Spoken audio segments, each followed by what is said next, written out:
இங்க அதுதான் சொல்லும் போது சொல்றாரு பாருங்க, 8ஆம் வசனம். அதுல அவர் சிறியவனை புழுதில் இருந்து எடுத்து எளியவனை குப்பையிலிருந்து உயர்த்துகிறார். போதும். அல்லேலூயா.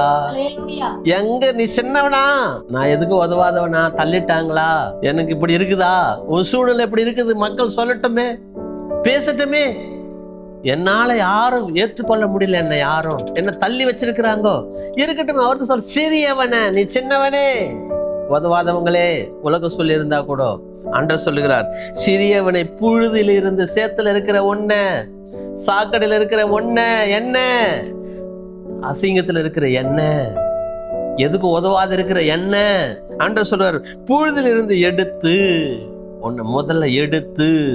ஆண்டவர் சொல்றாரு, எளியவனை குப்பையில இருந்த, குப்பை போல உன்னை தள்ளிட்டு இருக்கிறாங்க. குப்பை எதுக்கு உதவாது, அதை வாரி போய் குப்பையில தூரமா போடுவாங்க.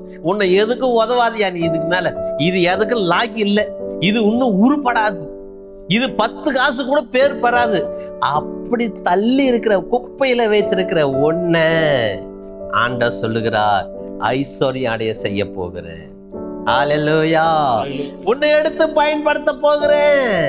என் நாமத்தை நீ அறிவிக்கிறியா, சுவிசேஷத்தை அறிவிக்கனுடைய பாதங்கள், நீ எனக்காக வருவியா, என் முக்கு வாயா இருப்பியா, என்னுடைய வார்த்தையை பேச நீ வாயா இருப்பியா, ஒரு பொருளா இருப்பியா. பாருங்க, அதை செய்துட்டா இதை தருகிறார் ஆண்டவர், செல்வத்தை தருகிறார், பொன்னை தருகிறார். நீ அவரிடத்துல வந்துட்டா போதும்.